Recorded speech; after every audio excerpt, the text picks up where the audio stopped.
Welcome to Coco's Italian Market Podcast. I'm here with Chuck Gianelli, and today we're going to talk about tiramisu. And you were on the TV recently. Yeah, I thought we might as well film this since I'm going to be on the local Channel 5, Talk of the Town. And they had you on because you could make a tiramisu in under, was it 4 minutes? Yeah, they wanted something easy, because it's a 4 or 5 minute segment. And of course, everyone loves it. And they said, well, what can we do that's easy, that, is not too complicated, blah, blah, blah. So you're going to walk us through the process, right? Yeah, when I was making, I just practiced because this is not how we do the tiramisu for our restaurant. They wanted something that anybody could make. And I'm taking a complicated, maybe something that's intimidating, and I'm making it very, very simple. Okay, great. Well, here we go. All right, well, everything you need to make a tiramisu, we do have in our restaurant, like the lady fingers. And I recommend the Italian lady fingers. We always use instant coffee, honestly. That's our little... well, yeah, you could say it's a secret, but you have to make like a coffee syrup. It's hard to, you're supposed to use like a cold coffee press and blah, blah, blah to make like the coffee exactly right, the Italian way. But with the instant coffee, then you can make it as thick as you want. Okay, so the ingredients are the mascarpone cheese, your sugar, and for the alcohol you use either like say Bailey's or rum, or I have coffee liqueur. Well, I could probably do a podcast on that. We make our own coffee liqueur. All right, well, I don't make it for the restaurant. I make it for me personally. Let's see, and then again, these are things you're supposed to have in the house. So like heavy cream or half and half, and then a topping. I've got some at the Italian market little pieces of chocolate and chocolate-covered espresso beans, or if you want to make it fun and festive, that's confetti candy that we use for our gelato making. And then as far as the cups, again, if you want to be really popular, get invited to a lot of parties, you could make it into little to-go goblets, little to-go cups. And if it's for home, a little fancier, just whatever you have in the house, some wine glasses. The martini glass works really well. Now you want a couple bowls. One, because you have to slack out the mascarpone cheese. It only works if it's soft. And you got your whisk and your grater, because later we're going to grate a little chocolate on top. And that's my favorite tool, is the bowl scraper. If you don't have any mascarpone cheese, you can do, say there's none in your neck of the woods, wherever you are. You can do a mascarpone cheese substitute. Take a block of cream cheese, like say 3 dollops of sour cream, and then maybe a half a cup of whole milk.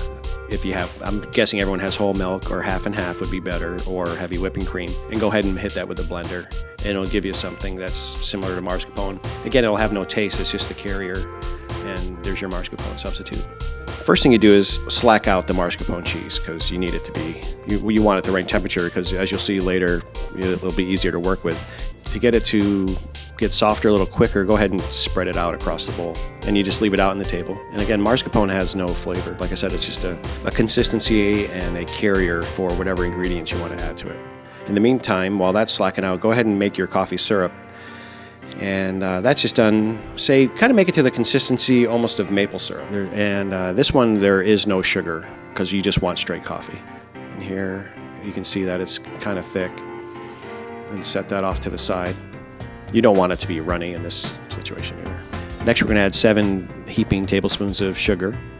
And here you can switch it up, do a little stevia or agave. And you want to whip it up to kind of like a nice frothy lather. Get that sugar in there really good. Now we're going to add a tablespoon of the vanilla extract. And at our restaurant, we do sell flavorings. You can add flavor to it. This is not your traditional tiramisu. This is a very quick and fast and easy one. So whatever you have in your house. And then in this case, since I'm on TV, I'm using a cooking sherry, or a little cooking wine. Anyways, now we're going to add the coffee syrup. And the coffee that was bitter will now taste fine. And again, whip it up into a nice lather. It's actually very good. I just had some. We'll scrape the bowl. There we go. Now it's right. Now hopefully the mascarpone is just right. And you start adding to it. And here is the reason why you have to slack it out, because it got clumped up inside the whisk. But that's okay. I just wanted to show everybody how not to do it. Yeah, how not to do it. No. So we'll use the my favorite tool. What was that again? The bowl scraper? It looks like a little palette, the bowl scraper. For your... Yeah, a paint palette. It does. I just keep folding it into itself until it gets to a nice consistency where I can go back to using the whisk. Or if you want to use an electric beater, that would work too. And I just don't like to clean it. Yeah, so I'm a big proponent as to clean as you go, because when I'm done, I don't want a lot of dirty dishes. I want to be able to enjoy. So as I'm cooking, I always clean as I go. There's your tip of the day. Clean as you go. Or have a staff that works in your restaurant that you can just hand it off. And with the bowl scraper, I can show you the consistency that we're going for. It's nice and creamy. So here we want to chill it. We're going to put it in the refrigerator for, like, say, 20 minutes. Now I'm preparing the coffee for the ladyfingers. Now this will be more of the consistency of a regular cup of coffee, and I'm going to add sugar to it too, just so it's not bitter. Even though the ladyfingers have, little granulated sugar on the outside, it's still the bitter coffee. It's just better to add just a little sugar. We have the ladyfingers, and you don't find those everywhere. You can find ladyfingers in like a grocery store, but they're usually spongy. I like the Italian ladyfingers in particular. Of course, do what you can do. Even use sponge cake, that's fine. The Italian ladyfingers are more crunchy? Yeah, they are. And again, when we put them through the coffee, roll them through the coffee fast, because you want it to be crunchy on the inside. You don't want it to get soggy the way we're going to do this dish. Just going to roll it through the coffee really quick and keep it crunchy. All right, we display the ladyfingers in the goblet, or in our case, the martini dish. This one's like for a picnic. Just kind of showing you just different options with different cups. Depends on your crowd. How classy do you want to be? Now that the ladyfingers are in the glass, we're ready for the tiramisu itself. And now that it's chilled and it's at the right consistency. And this recipe that we have online you go to italianmarket.biz and click recipes and click on this. But this recipe serves 4. And then grating a little chocolate and then some of the cocoa powder. And then garnish it with, well, not everyone has chocolate-covered espresso beans, but that's what we like to use. Here's the picnic version. Okay, if I was to order a tiramisu at the Italian market, how would it be different from the one we just had?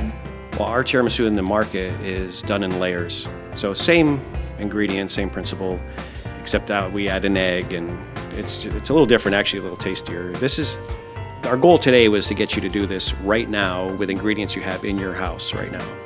So what does tiramisu mean? That's Italian, right? Yes, tiramisu is Italian, and the literal translation is pick-me-up. Now, does that mean pick me up off the ground, or mean to pick me up on a date? No, I think it's the caffeine. But no, here, metaphorically, it means, actually, in Italian, it means make me happy. But the English translation is pick me up, but really what it means is make me happy. And I'm guessing that's between the caffeine and the rum, right, makes me happy. It would make me happy if you asked me out. No, thanks, Tim. Edit that. Happily married. So you were on Talk of the Town. How was that experience? Oh, it's fantastic. They're great. They're so professional. And they made it easy, for me. So you've been on there before, right? Yeah, I did the gnocchi, and I'm headed back to do a very simple Caesar salad dressing. They want to take something complicated and make it easy, so I'm working on how we can do a Caesar salad. Okay, thanks, Chuck, for teaching us that, and all the ingredients we can get at your market. Yes, you can get up to the market, and then again, this version is the fast, easy version. I don't want you to be intimidated by it. That's why I made it just the way we did it. Okay, and thank you very much. No, my pleasure.